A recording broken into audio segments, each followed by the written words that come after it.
check out our audio podcast.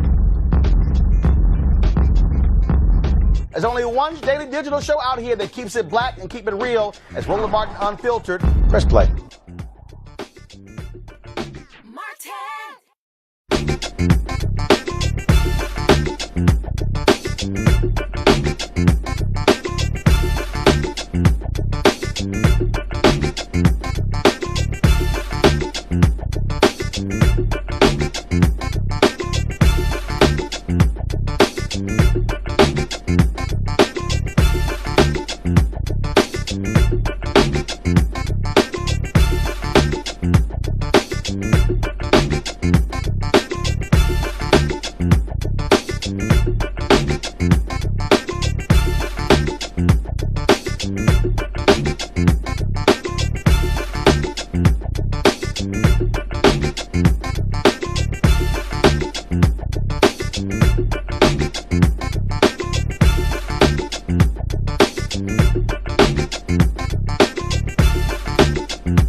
Congressman Holmes Norton, how you doing? I'm doing well.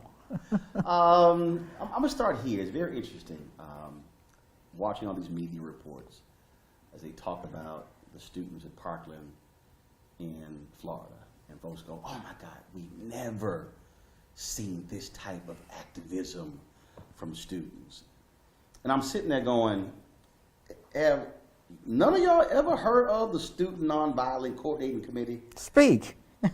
I mean, it is, and I understand, you know, this level of student activism, they see it, but to say that really means that folks don't understand the role young people played in driving the civil rights movement or the black freedom movement, depending upon who you talk to.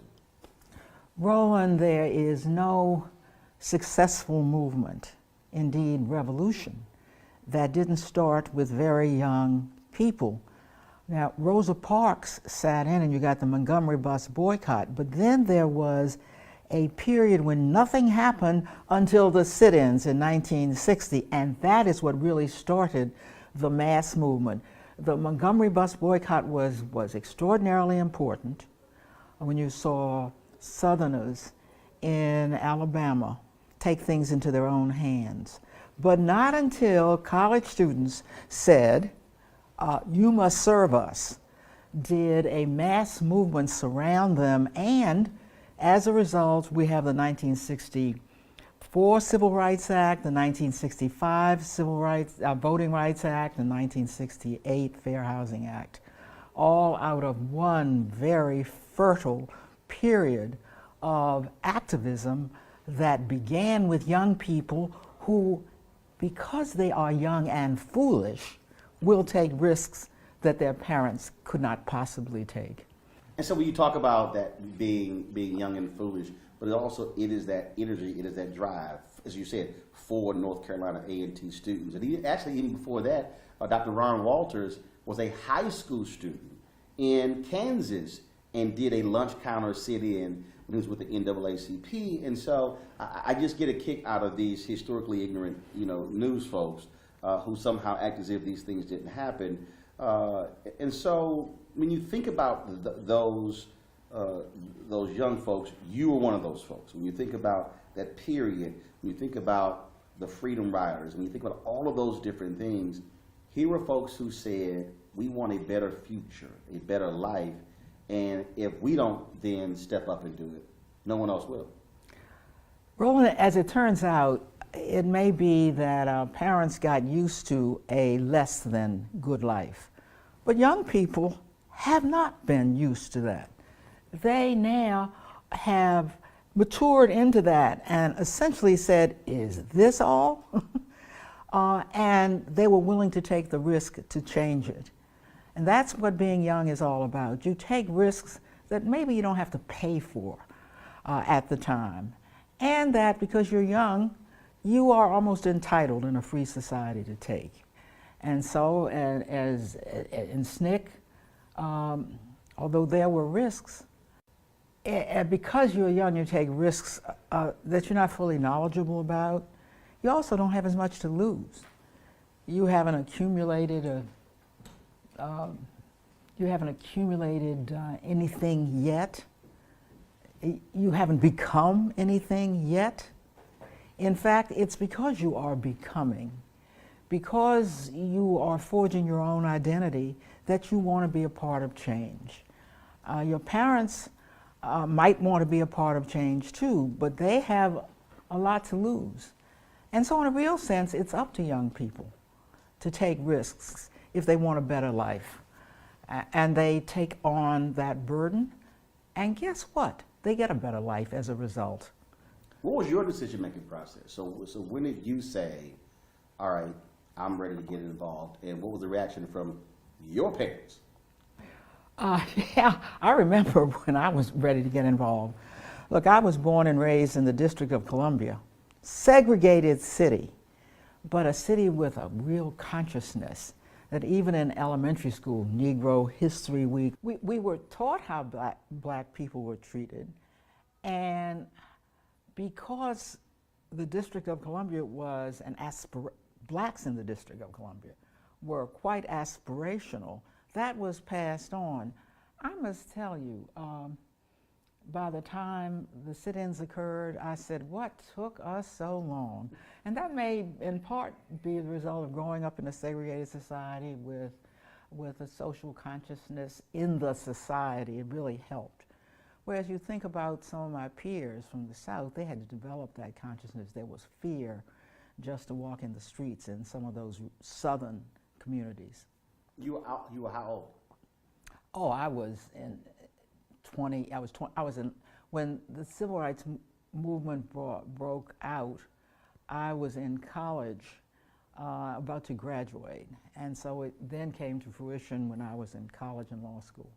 And when all of us, obviously, SNCC, they meet at Shaw University. And then what's interesting about that, Y.T. Walker, Dr. King, according to Barbara Ransby's book, they were meeting with the university president trying to figure out how they could, in essence, co-opt SNCC or put it under SCLC.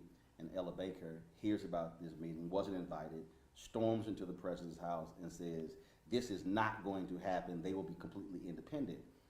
And I think that was so critical because SNCC was a student-run entity where young folks decided what we are going to do versus asking permission from adults. This is so important, and Ella Baker, the revolutionary, that's how I think of her, understood that young people would be hampered if there was a takeover, even by the very brave civil rights movement, and they were very brave. Martin Luther King, SCLC, even the NAACP chapters took a lot of risk of their own lives. But they were very different risks. And it was very important, although not a lot of precedent, that the young people be able to go their own way. They already had shown that they could go their own way by the sit-in movement. When you initiate a movement of your own without your elders telling you to do so, what do you need them for?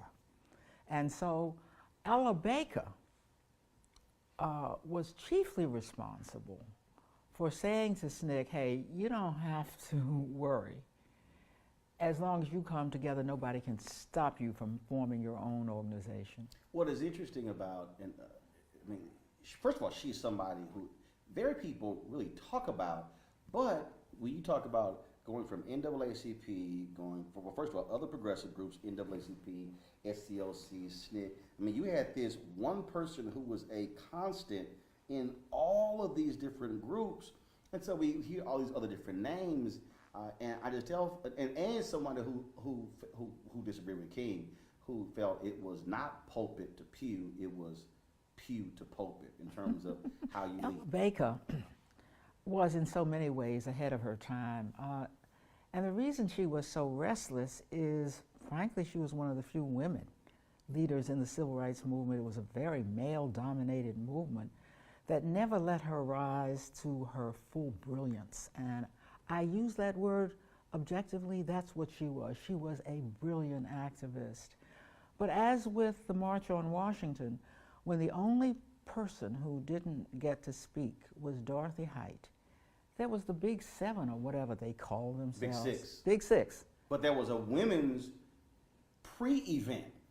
That was because Merle Evers Williams was supposed to speak, but then she had to go somewhere else. And She didn't make it. I think it was Daisy Bates who spoke, but it was like Nobody okay. spoke. Well, the pre-event. Oh, yeah. The pre-event. The pre-event. So why do you need a pre-event? Why aren't you part of the main event? It's not as if it was a men's march. Right. But it does show you that even with Freedom Now, there was not yet the feminist movement. And black women, like white women and women the world over, were not treated equally even in the movement. When you think about that period of time in terms of the level of activism, how could someone today, because I love it when people say, oh, that was so long ago, that stuff doesn't work today, and I'm going, you're nuts. But what should somebody today be studying about that period? Roland, I have to tell you, there is no movement since the Civil Rights Movement that did not learn from the Civil Rights Movement. The women's rights movement virtually copied the Civil Rights Movement. Yes, their issues were very different, but look when the women's rights movement came, right on the tail of the Civil Rights Movement. And even today, when we look at what happened after President Trump was elected, what's the first thing that happened? Women got in the streets and marched. Never saw that happen before, except the first March on Washington, that 1963 March on Washington. There hadn't been a march in memory. And once people understood that if you want to affect the government, you have got to get into the streets, then that has been passed on. And now we're going to see the young people who are for gun control doing the very same thing. Mobilize, then organize. Then organize. Now the one piece for me as somebody who's born November 14th, 1968, so I always call myself a post-civil rights movement, okay, is that to me the most underappreciated aspect was the strategizing. So I think so many people talk about, yes, the march, or they talk about the event or the news conference, but it was the brilliance of thinking through how do we go here or here, and then what's the next step, and then what's the next step, and then how do we link with this group and that group. King and others would send advance teams. SNCC sent advance teams into cities. SCLC did as well, learn the lay of the land, who's the people who's for us and against us. That to me is the most underappreciated, the strategizing. The strategizing you're speaking about, Roland, appreciated that there was more than one organization in the civil rights movement, and they had to find ways to do their own thing and yet work together. And it also meant that you didn't just hop in. Here's the perfect example. The sit-ins began. The students didn't just have a meeting and saying, let's just go down there and sit in and see what the man does. They practiced sitting in, beating each other's heads, spitting on each other, so that when the time came that they would face that kind of animosity, they were ready for it. That was training. That was training themselves. And so what happens today is very interesting when I'm giving speeches, when I'm talking to people. That to me is what a lot of people who want to do stuff don't talk about. It's the training part.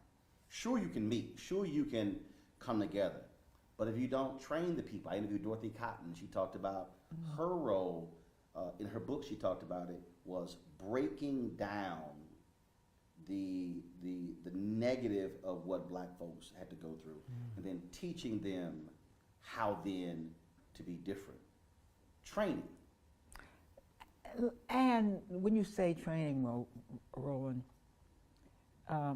training and untraining, for those who lived in the Deep South, they were trained all right. Don't mess with the man. You take your life in your hands, who knows, somebody may be ticked off. And if so, you and your whole family may be in danger. That is no idle concern. During the Civil Rights Movement, many a family just had to vacate the South and go to Chicago because they had been trained how to be a black man or woman or even child in the old South. So now, how do you all of a sudden decide you're going to look the man in the eye? Right. You're not going to look down as you pass him by, and the last thing you're going to do is get into the gutter and let him go down. How do you do that? You saw your mama let him go by, and she's a woman. How do you do that? That's why it took a new generation. Which is why when I meet young kids and when I shake their hand, and their mom and dad be sitting right there, and they'll, oh, how you doing? I'm like, no, look me in the eye and tell me your name. And we've even seen it for African Americans in the workplace where you've had white bosses who would say, well, I'm not quite sure because when I was interviewing them, they wouldn't look me in the eye. Okay, but that didn't just happen. that goes back, and because you don't think about it, you don't realize that I don't necessarily look somebody in the eye. It's because of it was just natural, which may came from your parents or your grandparents or whatever.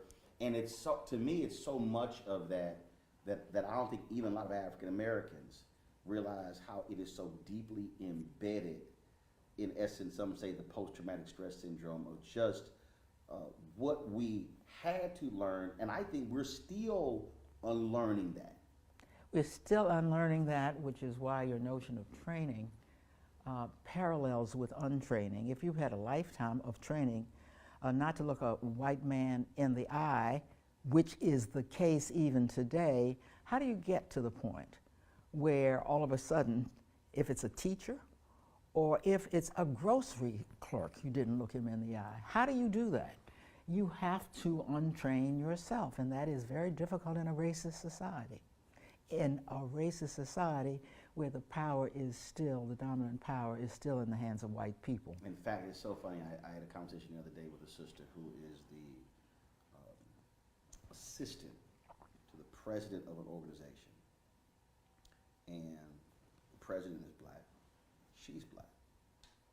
And her very nature is not to ruffle feathers among the whites within the organization. Even though there's only one person she reports to. She arguably is the second most powerful person in the organization. But her nature is, well, should I do this? Should I do that? What do you think they're gonna think? And her boss is going, it's only one other person who matters, me. And again, it's but when that's your disposition and when that's how you've had to operate in every other organization you've been in, it's a little hard to all of a sudden go, I'm gonna do this way. And they were telling me how there was a young white kid who came in and began to make demands like it was nothing, and who doesn't have the same level of power. That young white kid wasn't taught to defer.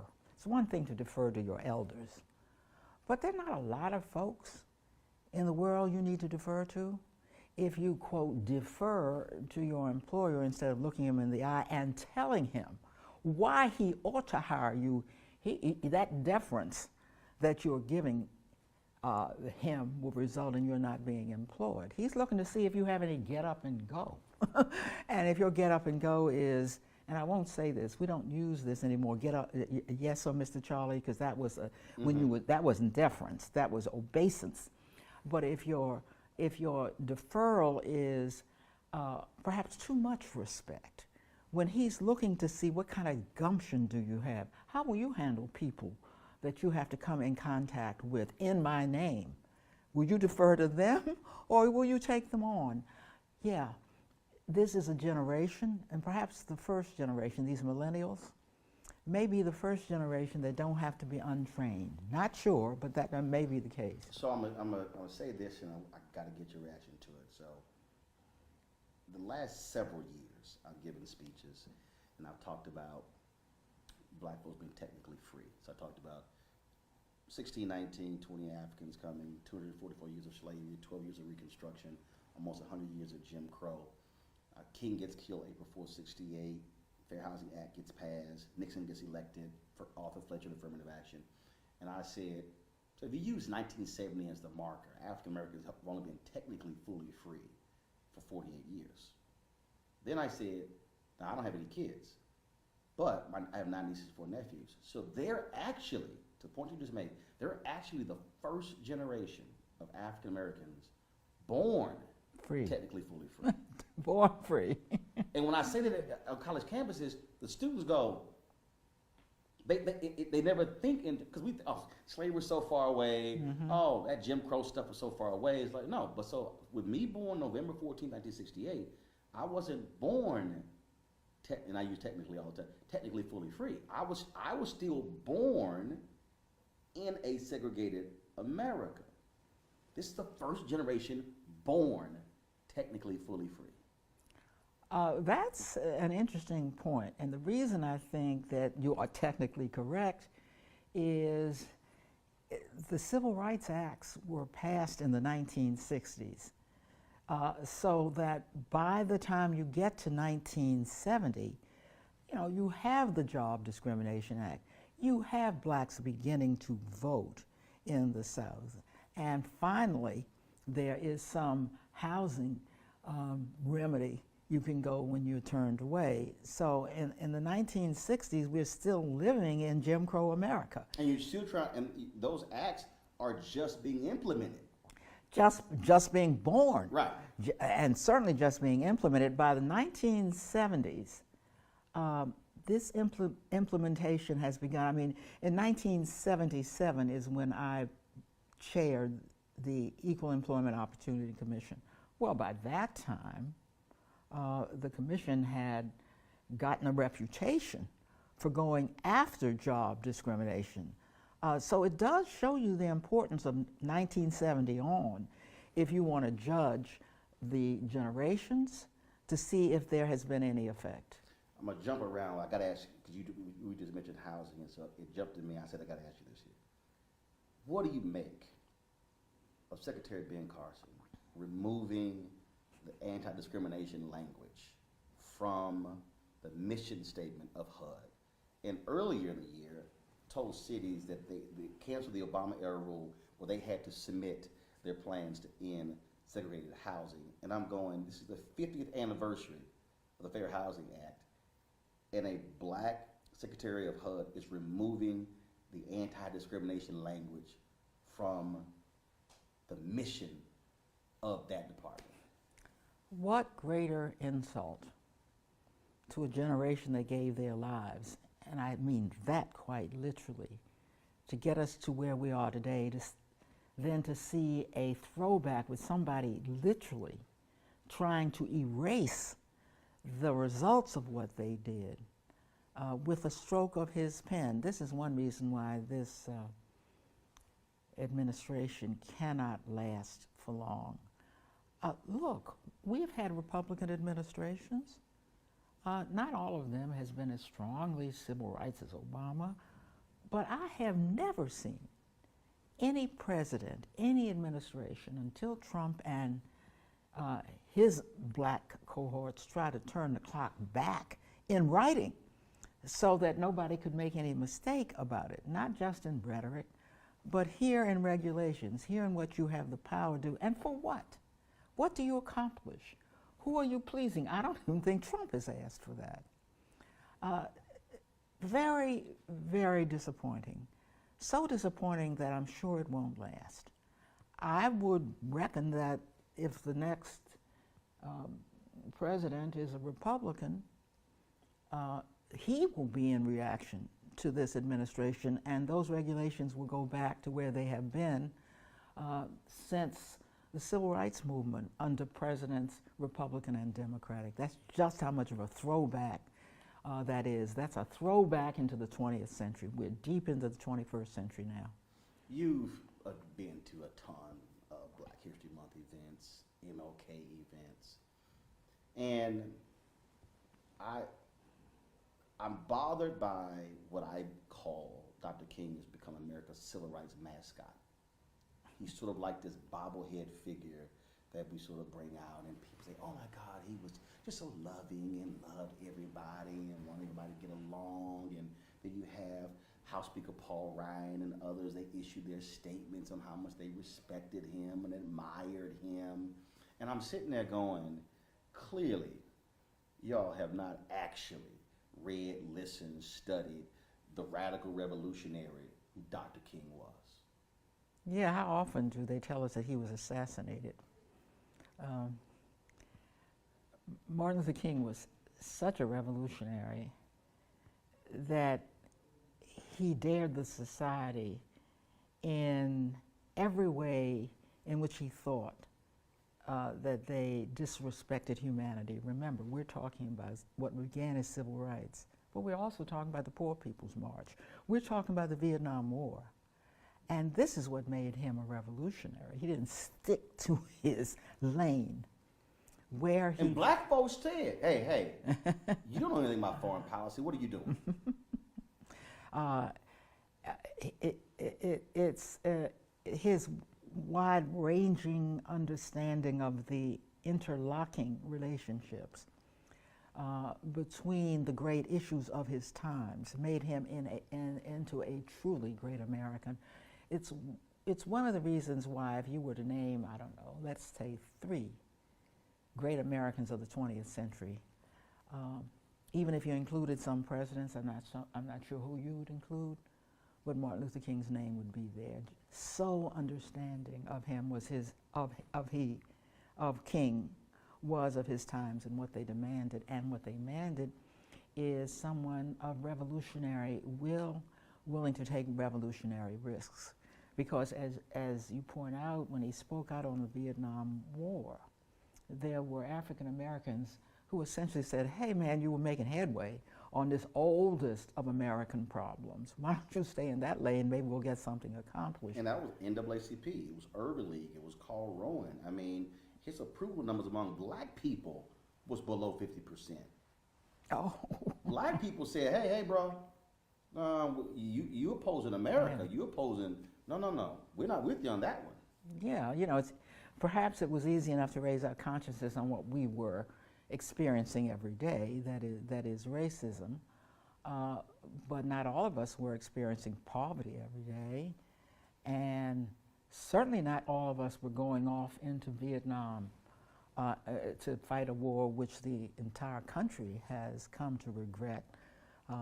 Here was Martin Luther King on the cusp of that, telling them, this is not our war, we shouldn't be there. Now that, of course, is what a black man was not supposed to do. Talking about out of his lane, he was seen as out of his element, as you say, even by his brothers and sisters often. Black people who, like himself, were struggling to improve things for African Americans. Did your paths cross? Not really, you know, because I was a kid in the Civil Rights Movement, so they really didn't. But in that period, watching what was going on, and then also now we know that last year of his life, how just difficult it was, how he was dealing with depression and was dealing with just so much pain and agony. I said to Clarence Jones, his attorney, I said, his death certificate was signed the day he gave the Riverside Church speech beyond Vietnam. I don't care. There is absolutely no coincidence that he is assassinated 1 year to the day he gave that speech. You're not suggesting that Vietnam was the reason that this Southern white man shot him? I believe that with Dr. King, when he began to deal with the money, when he began to talk about the military complex, that there was a fear of America that this black man was going beyond the South, was going beyond America, and was truly becoming a world moral leader, and that scared folks in America. Martin Luther King, I believe, at least a year before he was assassinated, began to understand that he had gone so far that it would be almost impossible for him to escape danger, if not death.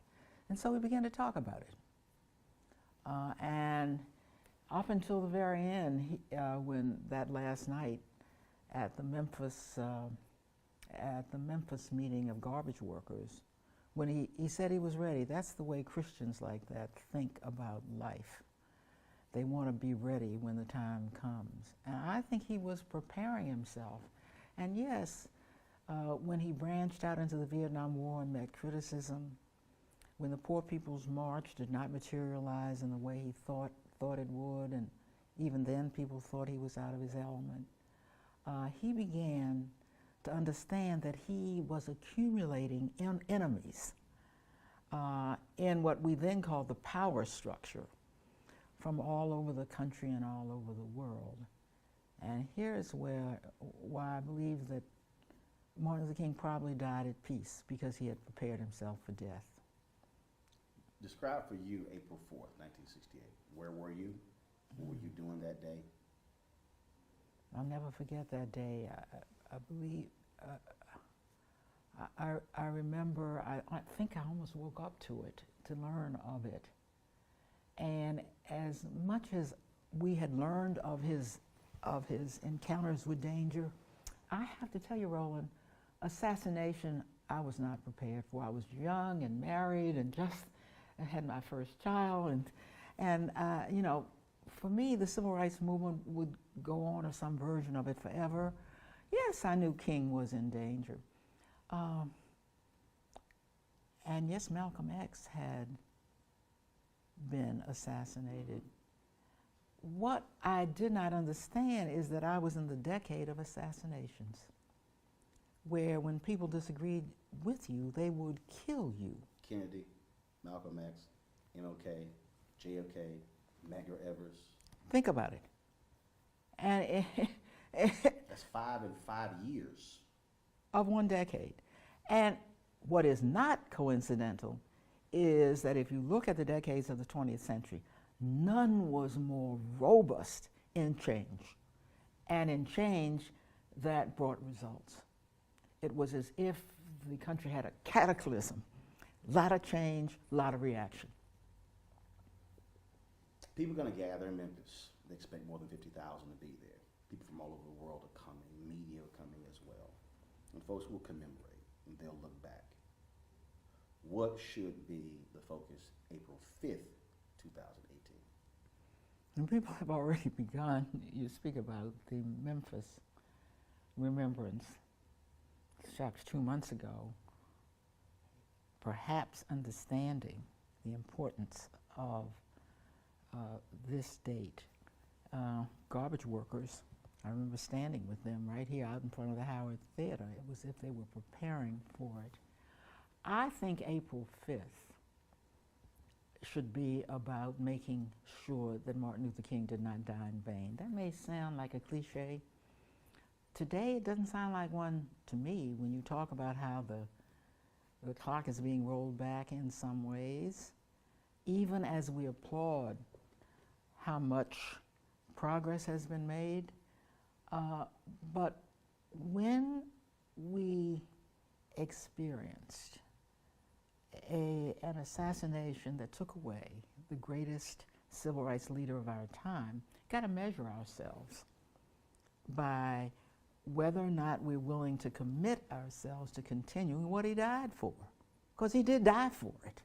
No one can no one can doubt that Martin Luther King died for what he believed in and what he did. And there are very few of us for whom that can be said.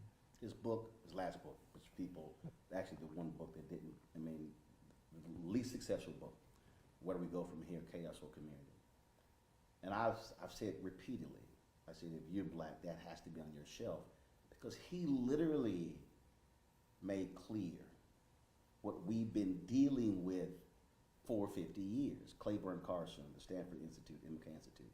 He said the civil rights movement in the 60s forced America, white America, to have to deal with democracy and diversity. He said, and we're still grappling with that.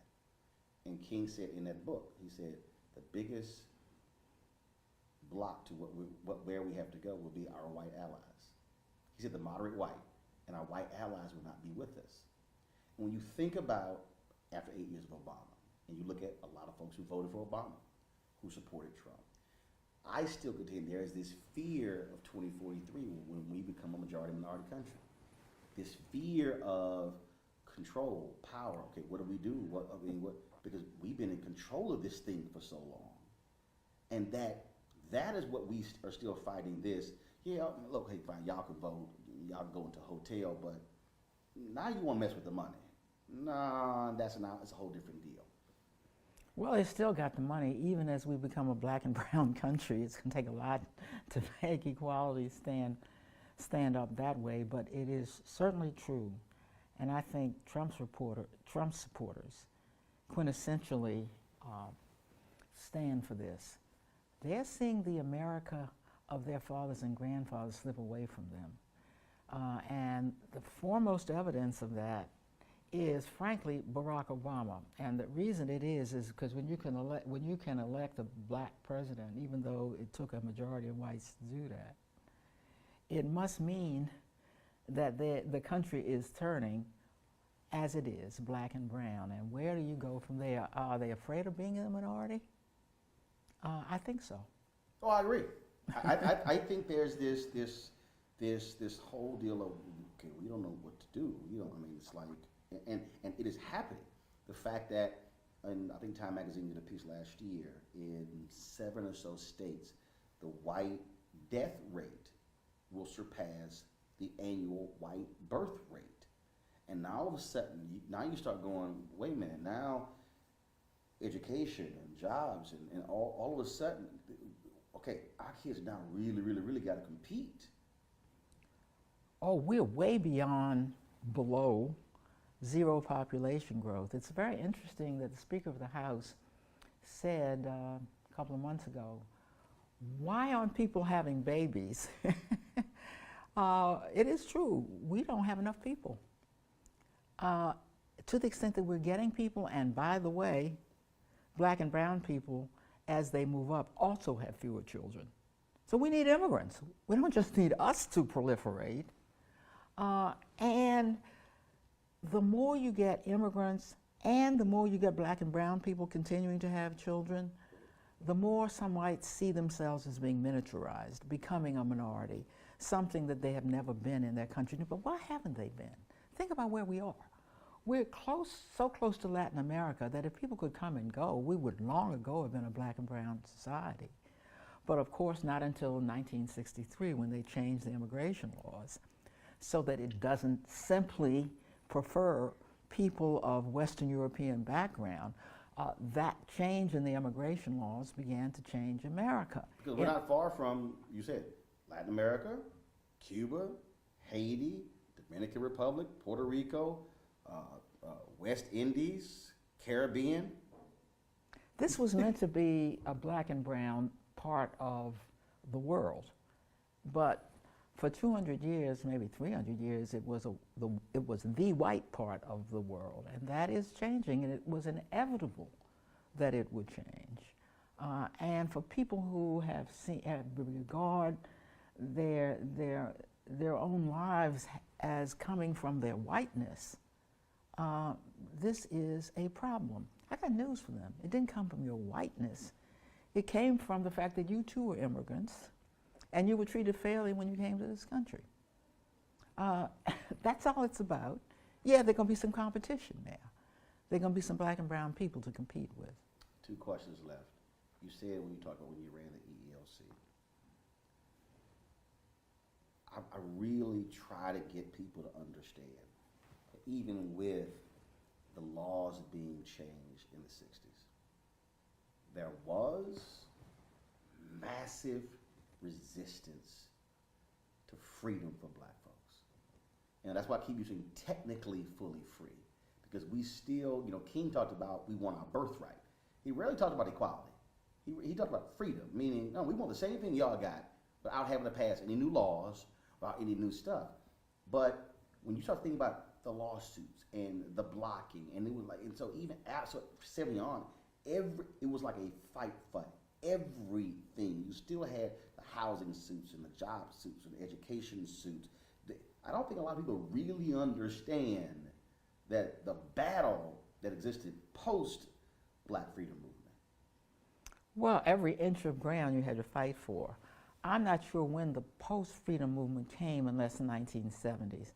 But in the 1960s, you don't even have a mass movement until 1960 with the sit-in movement. Of course, the buildup had been clear, or else you wouldn't have had the sit-in movement. I mean, that didn't fall from the sky either. That's why I go back to the Montgomery bus boycott movement, frankly, to Brown versus Board of Education, where people in the courts were fighting the great battle. But it is no coincidence that these civil rights movements came about at the same time that the freedom movement was in operation. And yes, the culmination of it was the 1963 March on Washington. And after the 1963 March on Washington, you do get the 64, 65, and 68 Act. The only thing that distinguishes the 68 Act is that it came after the assassination of Martin Luther King. But they blocked it for 3 years. They blocked it until the assassination. And LBJ sends a letter the next day saying there's no greater way to honor MLK than to pass this, and it gets passed 8 days later. His blood. Is that what it takes? You know? But blood from Bloody Sunday, that's what led to the Voting Rights Act. That is true. I mean, so when you start looking at all of these different things in our history, black blood has been required to wake America up. No movement without sacrifice. And whose sacrifice was it? African Americans and their allies. You mentioned white feminism. I know I had two questions, but I got to answer this one because it really jumped out. I gave a speech in Dallas, airport minority concession contract, and I saved white women for last. And I said, white women, y'all really got to thank black people for where you've been. And the room so looked at me. So I talked about Title IX. And I said, Title IX was not about sports. I said, Title IX was about opening the professional schools to women. I said, now, if none of y'all even know where Title IX comes from, I said, the 1964 Civil Rights Act. I said, so without black people, I said, you don't have a proliferation of female doctors and lawyers and engineers and professors or whatever the heck. And then I threw in the American with Disabilities Act, 1996, Civil Rights Act. I said, you gay and lesbian and you down with same-sex marriage, thank black people, that 14th Amendment, Equal Protection Clause. When you think about all of those different laws have been passed. Black people fought for them and others benefited. So that means that we were forcing America to be the country it said it was on paper. Yeah, black people taught America, they're still teaching this lesson. Nothing changes without a struggle. Even white women didn't get the vote until they chained themselves to the White House gates. They were privileged people. In fact, their husbands ran America, and still they had to chain themselves to get the vote. If that doesn't teach you that if you're not willing to struggle, you get nothing, then nothing will. Blacks, of course, learned that lesson first because they got absolutely nothing until they were willing to struggle for it. That struggle took place in the courts for the longest time. And when that didn't do it all, they recognized, well, Montgomery bus boycott, we got to just walk for it. And that's when they walked to work rather than ride the bus. Even the law alone, even the great changes in law could not do it. Nothing takes the place of activism, of struggle. You don't have to be here. Beware. You don't have to be here. You could be in the Bahamas, you could be in Jamaica, you could be relaxing, you could be enjoying life. I mean, you've worked all these years. I am enjoying life. Right, but what I'm saying is, look, other people who, they're focused on retirement. Why do you still do this? I think that being born into struggle, you don't know how to stop. I indicated that the district was segregated, and I'm a third-generation Washingtonian whose great-grandfather came here as a runaway slave. So I think of myself as having known no other life. And increasingly, people don't just say, job well done, let me see what else I can do. Increasingly, it's like perpetual motion. If it's perpetual motion, just keep going until you get stopped. Haven't got stopped yet. Do have to run every 2 years, though, so could get stopped. Run like I don't want to get stopped. A lot of people, they'll say she's a lawyer, she's a politician, she's been an activist. What do you want people who have no idea who you are? I phrase it this way. If a child in the District of Columbia is born 50 years from now and they're in a classroom and they're being taught and they come across Eleanor Holmes Norton, what do you want that child to know who you really were? If I think about it, I would like that child to think of my life as a life of activism. I mean, here we're trying to get statehood. We're not probably going to get it in my lifetime. But I would like to think that young people would say that activism in many ways is the way to keep your life and your society moving forward.